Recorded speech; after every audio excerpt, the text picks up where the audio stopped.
నిన్న పవన్ కళ్యాణ్ గారు స్పీచ్ విన్నారా మీరు? పవన్ కళ్యాణ్ గారు ఏమన్నారంటే నా నాలుగో పిల్లం జగన్ అని అన్నారు. విన్నారా మీరు ఈ స్పీచ్? దీనిపై మీ అభిప్రాయం ఏంటి? అసలు ఉన్న 3 పెళ్ళాలనే చూసుకోక వదిలిపాడదెంగాడు. మళ్ళీ ఈ పెళ్ళాన్ని కూడా ఉంచుకుంటాడో ఊడదీస్తాడో తెలియదు. ఇంక మళ్ళీ 4గో పెళ్ళం కూడా నాడికి. ఆడవాళ్ళు చీపుర్లతో కొట్టే రోజులు దగ్గరలో ఉన్నాయి పవన్ కళ్యాణ్కి. ఎందుకోసం అంటే పెళ్ళిళ్ళు అంటే ఆసామాసి అనుకుంటున్నాడు. ఎవడన్నా సరే ఒక పెళ్ళిళ్ళు చేసుకుంటారు. విశాఖపట్నం అమ్మాయి మాకు తెలుసు. ఆ అమ్మాయి ఎంతో మంచి ఫ్యామిలీ. అలాంటి ఫ్యామిలీని వదిలేశాడు. పోన్లే రేణు దేశాయ్ చేసుకున్నాడు. రేణు దేశాయ్ కూడా ఎంతో మంచి అమ్మాయి. ఈ రోజు కూడా పవన్ కళ్యాణ్ ఏలెత్తి చూపించలేదు. ఆ అమ్మాయిని వదిలేశాడు. ఇప్పుడు ఆస్ట్రేలియా అమ్మాయి ఏం చేసుకున్నాడు. ఆ అమ్మాయితో ఎన్ని రోజులు ఉంటాడో తెలియదు. పవన్ కళ్యాణ్ లాంటి వాడిని రాష్ట్రంలో ఎవడో కూడా పవన్ కళ్యాణ్ మాటలు పట్టించుకునే స్థితిలో ఎవరు లేరు ప్రజలు.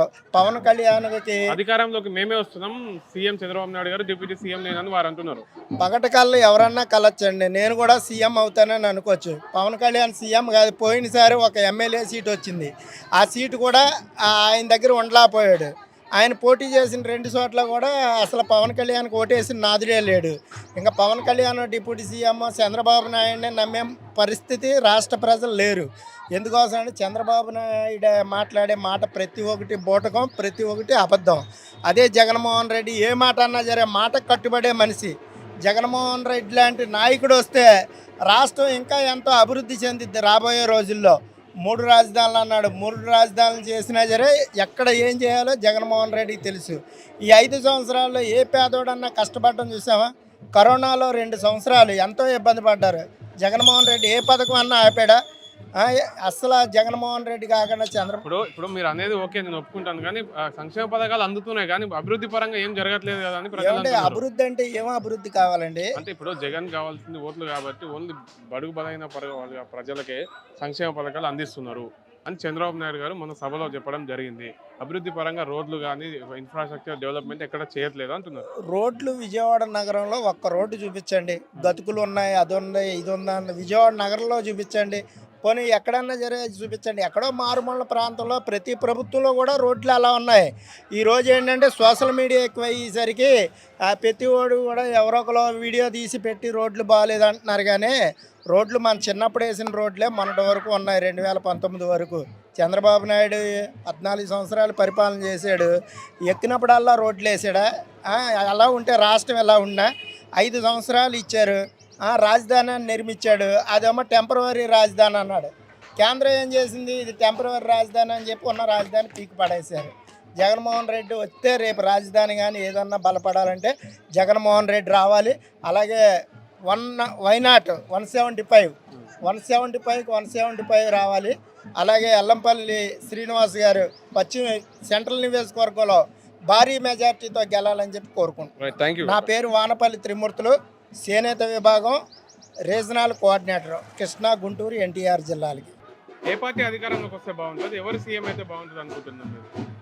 వైఎస్ జగన్మోహన్ రెడ్డి గారు రాష్ట్రంలో అసలు నవరత్నాలు ప్రకటించారు. నవరత్నాలే కాకుండా అన్ని పథకాలు కూడా చెప్పిన పథకం చెప్పని పథకం ఏది చెయ్యోతే అవనే, అమ్మ ఒడి అవనే, కాపు నేస్తం అవనే, ఏదైనా సరే ప్రతి పథకం కూడా అసలు ప్రతి ఇంటికి కూడా డోర్ టు డోర్ ఇచ్చారు. జగన్మోహన్ రెడ్డి పరిపాలనలోకి రావాలి. చంద్రబాబు నాయుడు 2019లో 2014లో ఎన్నో మాయ మాటలు చెప్పాడు. ఎన్నో మాయ మాటలు చెప్పి పథకాలు చెప్పి జనాలకు ఒక పథకం కూడా ఇవ్వలేదు.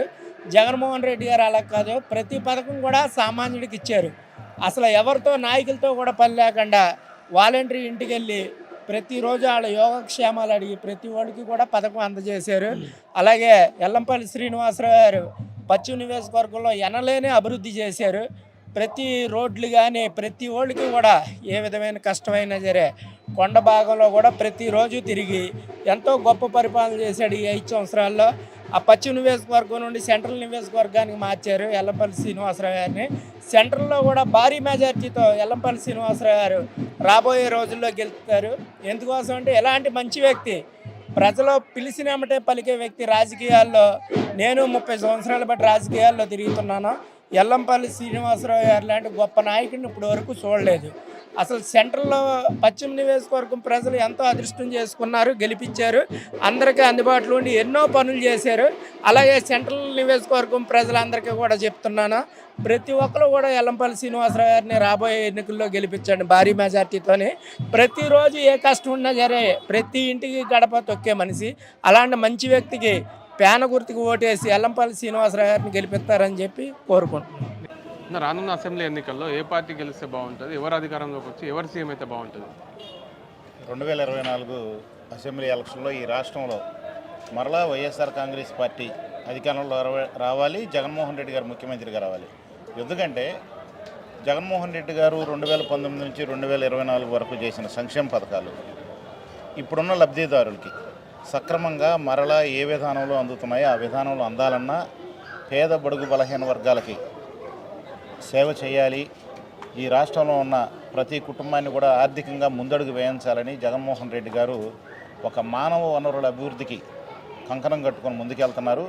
ఇంకొక 10 సంవత్సరాలు జగన్మోహన్ రెడ్డి గారు కనుక ఈ రాష్ట్రంలో అధికారంలో ఉంటే, ముఖ్యమంత్రిగా బాధ్యతలు కనుక నెరవేరిస్తే తప్పనిసరిగా ఈ దేశంలోనే ఈరోజు గుజరాత్ రాష్ట్రం కంటే ముందు వరుసలో ఆంధ్రప్రదేశ్ ఎట్లా అయితే అక్షర క్రమంలో ఆంధ్రప్రదేశ్ అని ఉందో తప్పనిసరిగా అభివృద్ధి పదంలో కూడా ఆంధ్రప్రదేశే ఈ దేశంలోనే ముందడుగు వేస్తుంది. ఎందుకంటే ఈరోజు మనం అందరం కూడా చూస్తున్నాం, పేద బడుగు బలహీన వర్గాలకు ఇచ్చే సంక్షేమ పథకాలతో పాటు దానికి ప్యారలల్గా పోర్టులు కానివ్వండి, ఐటీ కంపెనీలు కానివ్వండి, చాలా మ్యానుఫ్యాక్చర్ కంపెనీలు కానివ్వండి, డ్రగ్స్ బల్క్ డ్రగ్ మనకి సంబంధించిన ఒక ఫ్యాక్టరీ కానివ్వండి, ఇలాంటివన్నింటిని కూడా ముందు చూపుతో ఈ రాష్ట్రానికి చదువుతో పాటు ఈరోజు ఈ రాష్ట్రంలో ఎంతో ముందు చూపుతోటి నాడు నేడు అనే ఒక కార్యక్రమాన్ని చేపట్టి ఈరోజు పిల్లలకు ఓట్లు లేవు.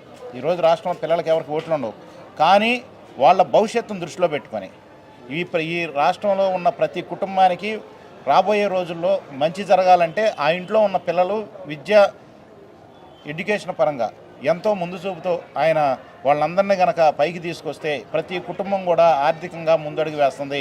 ఈ ప్రపంచంతో ఈ కుటుంబాలన్నీ కూడా ఆంధ్రప్రదేశ్లో ఉన్న ప్రతి కుటుంబం కూడా పోటీ పడాలంటే ఈ కుటుంబాలకి విద్య అందించాలి. విద్య అందించాలంటే ఈ కుటుంబాల్లో ఉన్న పిల్లలకి సరైన సదుపాయాలు కల్పించి ఈరోజు జగనన్న గోరుముద్ద కానివ్వండి, టాయిలెట్స్ కానివ్వండి, స్కూల్లో ఉన్న ఎన్విరాన్మెంట్ కానివ్వండి, బైజూస్ యాప్గా ఇది కంటెంట్ కానివ్వండి, డిజిటల్ బోర్డ్స్ కానివ్వండి, ఇవన్నిటిని కూడా సమకూర్చారంటే పిల్లలకు ఓట్లు ఉన్నాయని కాదండి, పిల్లలని సక్రమంగా ముందడుగు వేపిస్తే ఈ రాష్ట్రంలో ఉన్న ప్రతి కుటుంబం కూడా ఇంకొక 10 సంవత్సరాల తర్వాత ఆర్థికంగా పురోగతి సాధిస్తుంది. ఇప్పుడు ఇచ్చే సంక్షేమ పథకాలన్నింటినీ కూడా రాష్ట్రం ముందు వరుసలో నిలబడటానికి ఈ డబ్బంతా కూడా 10 సంవత్సరాల తర్వాత ఇన్ని సంక్షేమ పథకాలు ఇవ్వాల్సిన అవసరం ఉండదు. వైసీపీ నాయకులు కార్యకర్తలు ఏమంటున్నారంటే 175కు 175 గెలుస్తామని మేము అంటున్నారు. జగన్ గారు కూడా సభలో చెప్పడం జరిగింది. వాళ్ళు ఏమంటారు, పులివెందులో ఫస్ట్ నువ్వు గెలువు, పులివెందులో నిన్నే ఓడిస్తున్నామని పవన్ కళ్యాణ్ గారు, చంద్రబాబు నాయుడు గారు అంటున్నారు. ఈరోజు చంద్రబాబు నాయుడు గారు, పవన్ కళ్యాణ్ గారికి ఎక్కడ పోటీ చేయాలో కూడా భయం, ఏ నియోజకవర్గంలో పోటీ చేయాలో భయం, కుప్పంలో పోటీ చేస్తా గెలుస్తానో లేదో అన్న భయం చంద్రబాబు నాయుడుది. కానీ జగన్మోహన్ రెడ్డి గారు పులివెందులలో నామినేషన్ వేసి వస్తే పులివెందుల ప్రజలు ఈ రాష్ట్రంలో 2019లోకి వచ్చిన మెజార్టీ కంటే అత్యధిక మెజార్టీతో ఈరోజు జగన్మోహన్ రెడ్డి గారిని పులివెందుల ప్రజలు గెలిపిస్తారు. ఆ దమ్ము, ఆ ధైర్యం మా నాయకుడికి ఉంది. మేము ఛాలెంజ్ చేస్తున్నాం పవన్ కళ్యాణ్కి, కుప్పంలో చంద్రబాబు నాయుడికి. ఇంతవరకు పవన్ కళ్యాణ్ భీమవరం అన్నారు, ఈరోజు పేటాపురం అంటున్నారు, రేపు ఇంకెక్కడికి మారుద్దో తెలియదు. అంటే ఎస్కేపింగ్లో ఉన్నారు ఇద్దరు.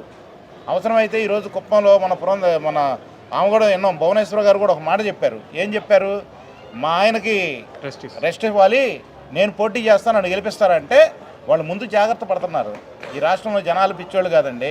14 సంవత్సరాలు ముఖ్యమంత్రి చేసిన చంద్రబాబు నాయుడు 5 సంవత్సరాల్లో 2 సంవత్సరాలు కరోనా తోటే ఈ రాష్ట్రంలో ప్రభుత్వం కానీ లేకపోతే జగనన్న కానీ ఏ కార్యక్రమాలు చేయకుండా కేవలం 3 సంవత్సరాల పరిపాలనలోనే ఇంత పురోగతి సాధిస్తే అప్పుడు పోటీ ఎప్పుడు చంద్రబాబు నాయుడు లాగానే 35 సంవత్సరాల రాజకీయ అనుభవం వచ్చిన తర్వాత 14 సంవత్సరాలు ముఖ్యమంత్రిగా చేసిన తర్వాత జగన్మోహన్ రెడ్డికి, చంద్రబాబు నాయుడికి పోటీ పెట్టాలి. కానీ 3 సంవత్సరాల పరిపాలనలోనే ఇంత పురోగతి సాధించిన జగన్మోహన్ రెడ్డి గారు ఏమి చేయలేదు, ఏమి సాధించలేదంటాం సబబు కాదు. ఇంకా వయసు వచ్చింది, అనుభవం ఉందని చెబుతున్నాం. కానీ ఈ రాష్ట్రం మీద ప్రేమ ఉంటే, నిజంగా ఈ రాష్ట్రంలో ఒక యువకుడు ముందు చూపున్న దారిశకునుడు అధికారం చెలాయిస్తున్నాడు, అధికారంలో ఉన్నాడని నువ్వు భావిస్తే ఈ రాష్ట్ర ప్రజల ముందు ఈ రాష్ట్ర ప్రజల మనుగడకి, ఈ రాష్ట్ర ప్రజల అభ్యున్నతికి చంద్రబాబు నాయుడు కనుక ఆలోచిస్తే తప్పనిసరిగా రాజకీయాల నుంచి విరమించి జగన్మోహన్ రెడ్డి గారికి రెడ్ కార్పెట్ వేసి ఈ రాష్ట్రాన్ని అభివృద్ధి పదంలో ముందుకు నడిపించమని చెప్పాలి. నిజంగా చిత్తశుద్ధి రాష్ట్ర ప్రజల మీద, ఈ రాష్ట్రం మీద చిత్తశుద్ధి ఉంటే నేను చేయలేని పనులు నువ్వు చేస్తున్నావు, నీకు నేను విన్నంటుంటా, ఈ రాష్ట్రాన్ని ముందుకు నడిపించని జగన్మోహన్ రెడ్డి గారికి ఆయన దారి చూపించాల్సిన వ్యక్తి. ప్రతి అడుగులో ఆయనకి స్పీడ్ బ్రేకర్లు వేస్తా, ప్రతి చోట కాలడ్డం పెడతా, ఒక మైండ్ గేమ్తో జనాల్లో లేనిపోయిన హబ్బులు కల్పించాలని ఒక 4-5 మీడియా పేపర్, ఈనాడు, ఆంధ్రజ్యోతి, మహా టీవీ, TV5 ఇట్లాంటి అన్నింటిని కూడా చేతిలో పెట్టుకొని జగన్మోహన్ రెడ్డి గారి మీద ఒక అభూత కల్పనలో అబద్ధాలు ప్రచారం చేస్తూ కాలం వెళ్ళబుచ్చి వాళ్ళ పార్టీని ఏదో బతికించుకోవాలి, వాళ్ళ అబ్బాయిని ఏదో భవిష్యత్తులో ముఖ్యమంత్రి చేసుకోవాలనుకుంటున్నాడు. కానీ ఆయన కలలుగానే మిగిలిపోతాయి. ఈ రాష్ట్రంలో ప్రజలు తప్పనిసరిగా జగన్మోహన్ రెడ్డి గారిని 2024లో 175 సీట్లలో గెలిపించి ఎక్కడ ప్రతిపక్షం అన్నది లేకుండా తప్పనిసరిగా అసెంబ్లీకి మళ్ళీ రారాజుగా జగన్మోహన్ రెడ్డి అననే కూర్చోబెడతారని మేమందరం భావిస్తాము. అదే జరగబోతా ఉంది. నమస్తే, మీ పేరన్నా? నా పేరు టీవీడీ కుమార్. టీవీడీ కుమార్. ఏ పార్టీ అధికారంలోకి వస్తే బాగుంటుంది, ఎవరు సీఎం అయితే బాగుంటుంది అనుకుంటున్నారు మీరు? అంటే నేను యాక్చువల్గా అనుకుంటాం, జనాలు అనుకుంటాం, నాకు తెలియదు. కానీ మీరేమనుకుంటారు? నాకు జగన్ అన్న న్యాయం చేశాడు. ఏం చేశాడు?